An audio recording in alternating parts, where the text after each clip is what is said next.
ದೇಹ ಮನಸ್ಸಿನ ಆರೋಗ್ಯಕ್ಕೆ 10 ನಿಮಿಷ ನಡಿಗೆ ಎಷ್ಟು ಮುಖ್ಯ?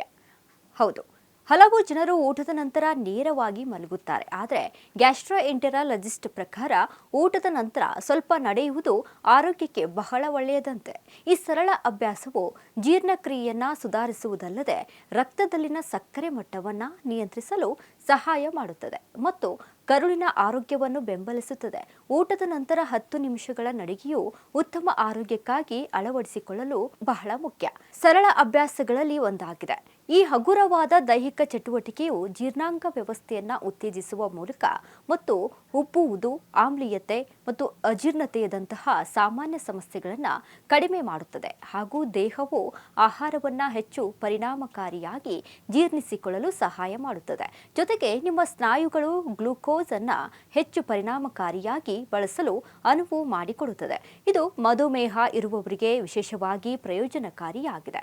ಜನರು ಡಿಟಾಕ್ಸ್ ಜ್ಯೂಸ್ಗಳು ಮತ್ತು ಶುದ್ಧೀಕರಣ ಕಾರ್ಯಕ್ರಮಗಳಿಗೆ ಹಣವನ್ನು ಖರ್ಚು ಮಾಡುತ್ತಾರೆ. ಆದರೆ ಊಟದ ನಂತರ 10 ನಿಮಿಷಗಳ ನಡಿಗೆ ದೇಹವನ್ನು ಡಿಟಾಕ್ಸ್ ಮಾಡುತ್ತದೆ. ಹೊಟ್ಟೆಯಿಂದ ಸಣ್ಣ ಕರುಳಿಗೆ ಆಹಾರವನ್ನು ಸಾಗಿಸುವ ಪ್ರಕ್ರಿಯೆಯನ್ನು ಚುರುಕುಗೊಳಿಸುತ್ತದೆ.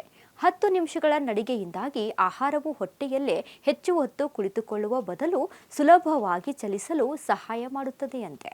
ಇನ್ನು ಊಟದ ನಂತರ ಹೊಟ್ಟೆ ಭಾರವಾಗುವ ಸಾಧ್ಯತೆಯನ್ನು ಕಡಿಮೆ ಮಾಡುತ್ತದೆ. ಇನ್ನು ಸಂಜೆಯ ನಡಿಗೆ ಮಾನಸಿಕ ಸ್ವಾಸ್ಥ್ಯ ಪ್ರಯೋಜನಗಳನ್ನು ನೀಡುತ್ತದೆ. ಹೊರಾಂಗಣದಲ್ಲಿ ಕೆಲವು ನಿಮಿಷಗಳನ್ನು ಕಳೆಯುವುದರಿಂದ ಮನಸ್ಥಿತಿಯ ಗುಣಮಟ್ಟ ಸುಧಾರಿಸಲು ಮತ್ತು ಬಿಡುವಿಲ್ಲದ ದಿನದ ನಂತರ ನಿಮ್ಮ ಮನಸ್ಸನ್ನು ಶಾಂತಗೊಳಿಸಲು ಸಹಾಯ ಮಾಡುತ್ತದೆ. ಸೌಮ್ಯವಾದ ಚಲನೆಯು ನಿಮ್ಮ ದೇಹವನ್ನು ವಿಶ್ರಾಂತಿ ಪಡೆಯಲು ಪ್ರೋತ್ಸಾಹಿಸುತ್ತದೆ. ನಡೆಯುವಾಗ ದೇಹದಲ್ಲಿ ಎಂಡಾರ್ಫಿನ್ ಎಂಬ ಫೀಲ್ ಗುಡ್ ಹಾರ್ಮೋನ್ ಬಿಡುಗಡೆಯಾಗುತ್ತದೆ. ಇದರಿಂದ ಒತ್ತಡ, ಆತಂಕ ಮತ್ತು ಖಿನ್ನತೆಯ ಲಕ್ಷಣಗಳು ಕಡಿಮೆಯಾಗಬಹುದು. ಆಳವಾದ ನಿದ್ರೆಯನ್ನು ಉತ್ತೇಜಿಸುತ್ತದೆ. ಈ ಪ್ರಯೋಜನಗಳನ್ನು ಅನುಭವಿಸಲು ಹೆಚ್ಚು ವ್ಯಾಯಾಮದ ಅಗತ್ಯವಿರುವುದಿಲ್ಲ.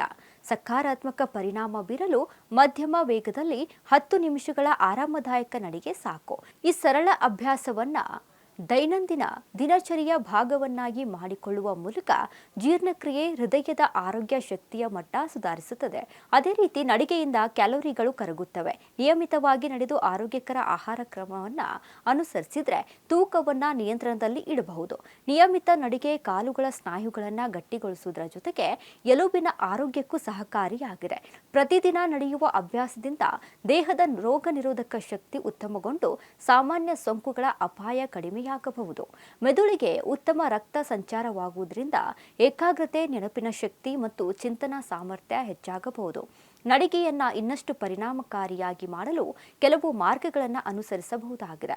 ಆರಾಮದಾಯಕ ಉಡುಪು ಹಾಗೂ ಶೂ ಧರಿಸುವುದು, ಬೆಳಗ್ಗೆ ಅಥವಾ ಸಂಜೆ ತಂಪಾದ ಸಮಯದಲ್ಲಿ ನಡೆಯುವುದು, ನಡೆಯುವಾಗ ಸರಿಯಾದ ಭಂಗಿಯನ್ನು ಕಾಪಾಡಿಕೊಳ್ಳುವುದು, ಎಚ್ಚೆತ್ತವಾಗಿ ನೀರು ಕುಡಿಯುವುದು, ಇಂಪಾದ ಸಂಗೀತ ಕೇಳುತ್ತಾ ವಾಕಿಂಗ್ ಮಾಡುವುದು ಅತಿ ಹೆಚ್ಚಿನ ಆರೋಗ್ಯ ಲಾಭ ಪಡೆಯಬಹುದು. ಇನ್ನು ರಸ್ತೆಯಲ್ಲಿ ವಾಕ್ ಮಾಡುವುದಕ್ಕಿಂತ ಹತ್ತಿರದ ಪಾರ್ಕ್ಗಳಲ್ಲಿ ವಾಕಿಂಗ್ ಮಾಡುವುದು ಬೆಸ್ಟ್ ಎನ್ನಬಹುದು. ಏಕೆಂದರೆ ವಾಹನಗಳ ಶಬ್ದಗಳ ಜೊತೆಗಿನ ವಾಕಿಂಗ್ಗಿಂತ ಹಕ್ಕಿಗಳ ಚಿಲಿಪಿಲಿ, ಗಾಳಿಯ ಸೂಕ್ಷ್ಮವಾದ ಶಬ್ದದ ಜೊತೆಗಿನ ನಡಿಗೆ ಮನಸ್ಸನ್ನು ಆಹ್ಲಾದಕರವಾಗಿಡುವ ಅತಿ ಹೆಚ್ಚು ಪ್ರಯೋಜನಕಾರಿಯಾಗಿದೆ.